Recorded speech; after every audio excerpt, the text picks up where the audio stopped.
Kali ini saya akan merangkum sebuah film yang sudah pasti tidak asing lagi, berjudul Kung Fu Hustle yang dirilis tahun 2004 dengan rating 7,7 di IMDb.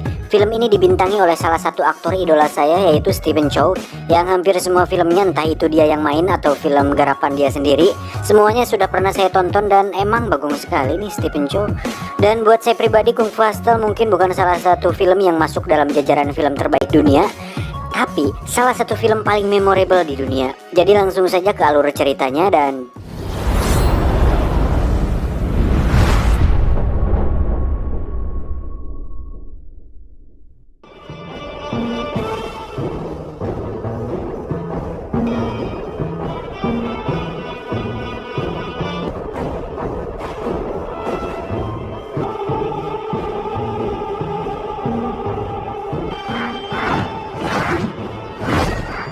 alur cerita dimulai dengan latar sebuah kantor polisi di mana Bapak Inspektur berikut staf di sana semua terdiam ketika menyaksikan Big Boss dari geng urat madu yang sedang mengamuk karena istri mudanya ditangkap dan diduga mendapat perlakuan tidak adil oleh kepolisian. Dua personil polisi pun babak belur karena menjadi korban kemarahan geng tersebut. Setelah sukses membuat panik orang sekantor, akhirnya mereka pun bubar. Namun, ketika jalanan malam berubah sepi, mereka tiba-tiba disatroni gerombolan geng lainnya yang mengatasnamakan geng Kapak.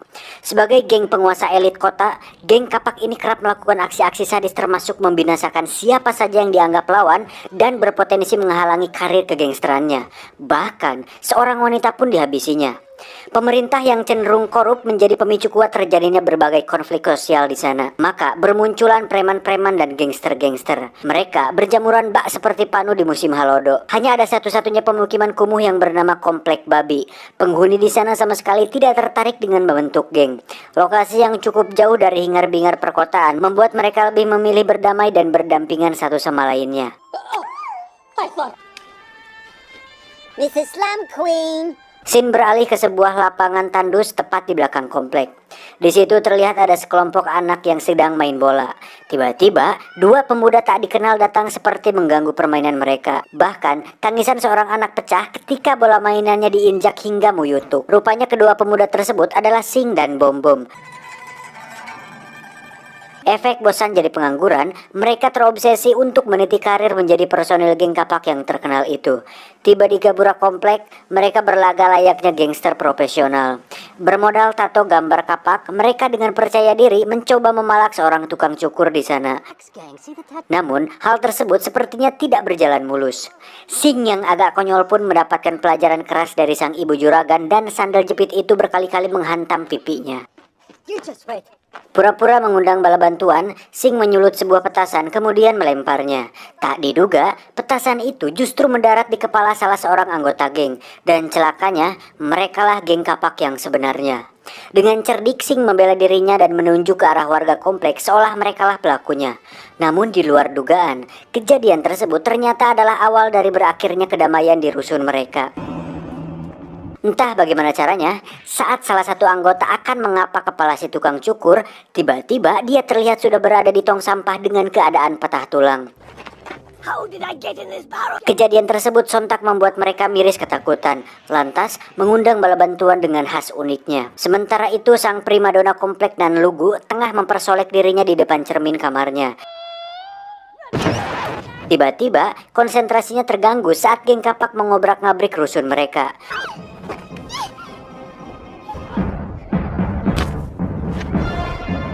Bahkan, kakak Sum selaku presiden geng seperti hendak membakar hidup-hidup seorang ibu dan anak untuk mengungkap pelaku perlawanan terhadap Kurawanya tadi. Saat korek api dilempar, tiba-tiba seorang tukang kuli menangkapnya. Kemudian, dengan gentle mengatakan, "Akulah pelakunya." It was me.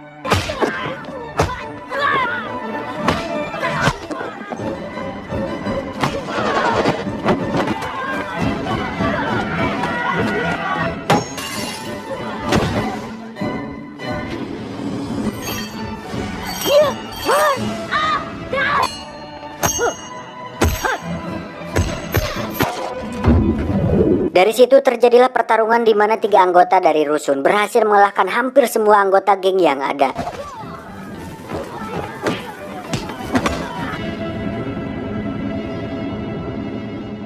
Hal itu membuat kakak Sum sangat marah. Baru kali ini geng mereka dipermalukan orang-orang kampungan, dan mereka memastikan penyebab semua ini adalah Sing dan Bom Bom. Oh, easy, big boss. You were all upset. Keduanya pun diseret ke markas besar untuk diberi hukuman. Ketika sang Algojo melempar kapaknya, secepat kilat Sing terlepas dan berhasil selamat. Wow. Kakak Sum yang melihatnya pun cukup takjub dengan keterampilan Sing yang mampu membuka borgol dengan hanya menggunakan sebuah peniti. Singkat cerita, mereka berdua pun dibebaskan dengan syarat harus membunuh satu orang. Baru kelak akan diterima sebagai anggota geng kapak. A bum like that. Ambisi Sing untuk menjadi anggota geng kapak kian menjadi. Terlihat jelas dari sugesti-sugesti terhadap si Bom Bom yang terus digencarkan. Meskipun si Bom Bom sendiri cukup meragukan kemampuan Sing dalam hal bela diri, namun dengan sombong, Sing menjawab keraguan itu. The technique of Buddha's palm? Di mana dia bercerita saat masih kecil, dia pernah belajar ilmu bela diri dari sebuah buku yang pernah dibelinya dari seorang penjual yang sebenarnya nampak seperti gelandangan. Structure and the chi flow of a kung. Remember the old saying, you cannot escape the Buddhist palm manual of training. Di situ tertulis bahwa ada sebuah jurus hebat bernama tapak Buddha. Sing kecil pun berlatih hingga bisa menggerakkan sebuah ranting pohon yang padahal itu disebabkan oleh angin yang kebetulan lewat. Saat ada seorang gadis kecil dibully, Sing pun mempraktekannya. Namun justru dia yang dikeroyok rame-rame. Itulah awal muawal Sing ingin menjadi seorang gangster yang berkuasa. Have you killed anyone lately? A bunch of losers. Diceritakan esok harinya, ketiga orang pahlawan ini malah dimarahi oleh juragan rusun cerewet itu karena dianggap telah berbuat onar. Oh, she's gonna drown in her own tears. Twice a pansy, always a pansy. What's wrong with red underwear? I'm grateful, and you should try to be more appreciative of what? Every single cup. Don't worry, guys. I'll pay the bill. Di sisi lain, warga komplek justru membela ketiganya. Alih-alih mempertanyakan keberadaan si ibu juragan pas terjadi kerusuhan itu, lantas mengejeknya dengan panggilan lemak babi. Tak terima diajak warganya, dia langsung teriak. Namun, teriakannya itulah yang membuat gendang telinga hancur, bahkan gelas pun pecah. Di sisi lain, Sing yang sedari tadi mengendap-endap dari kejauhan tak tahan mendengar nyanyiannya. Namun, ambisinya yang semakin kuat menjadikan kesempatan ini untuk sebuah percobaan pembunuhan. Namun apa yang terjadi? Bidikannya malah meleset 180 derajat. Hal sama pun kembali dialami si Bom Bom.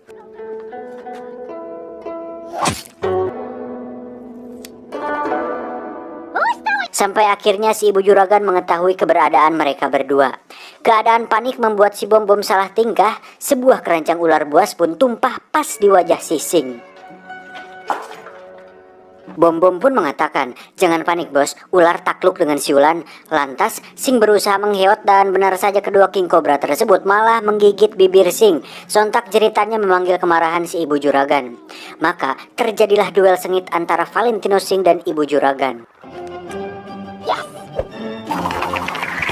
Start di depan ternyata lebih menguntungkan Sing. Namun trek lurus menjadi titik kelemahan si ibu juragan dan hampir saja menyalip Sing. Untungnya tikungan di depan kembali memperlebar jarak dan Sing sementara masih tetap memimpin. Sial, jebakan Super Bolt memaksa Sing mengerahkan jurus pipi menggaruk aspal.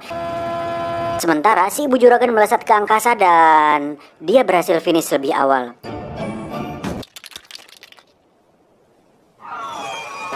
Kombinasi antara letih dan rasa sakit pasca kejadian itu ternyata mengakibatkan kekuatan alami Sing mulai muncul.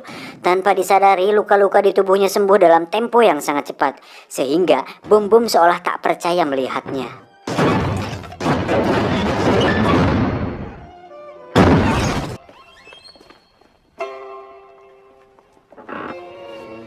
What are you doing here? Waiting for your wounds. Did you see a doctor? No, why? Shin kembali beralih ke markas besar geng kapak di mana dua orang pendekar kecapi datang sebagai tenaga profesional dan sengaja dibuking oleh kakak Sum untuk membayar kekalahannya tempo hari. The number one, expensive but totally reliable. They're worth every penny. Semenjak itulah terungkap bahwa faktanya di komplek kumuh itu terdapat beberapa jawara kungfu hebat seperti si tendangan 12, si pukulan tangan besi, dan si tongkat 6 penjuru. Namun mereka seperti telah mengubur dalam-dalam identitas asli mereka di balik aktivitasnya. Hinggalah di suatu malam mereka bertiga berpamitan karena telah diusir oleh si ibu juragan. Someday. Why don't we spar a little? No, thank you.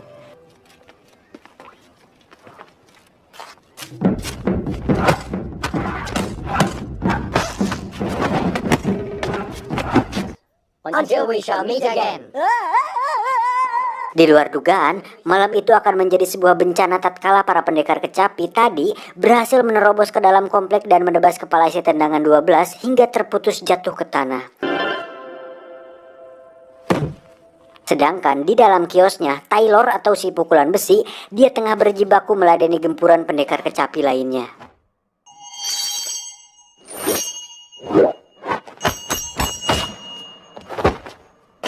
Namun tak cukup sampai di situ, pertarungan pun dilanjutkan di luar tepat di tengah rusun tersebut. Sebetan demi sebetan pedang bertubi-tubi menyambar dan muncul dari setiap petikan kecapi. Hal ini cukup membuat Taylor kewalahan.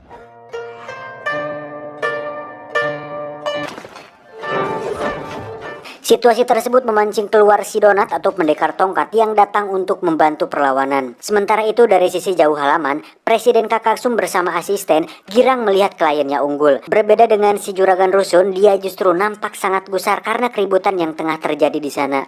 Tanpa dihiraukan sedikit pun, sekonyong-konyong pertarungan itu kembali berlangsung sengit. Namun, karena tak tega melihat kedua warganya tersiksa, si bapak juragan turun tangan menghadapi mereka. Disitulah akhirnya terungkap bahwa kedua juragan ini ternyata memiliki ilmu bela diri yang lebih hebat dari yang pernah kita lihat sebelumnya.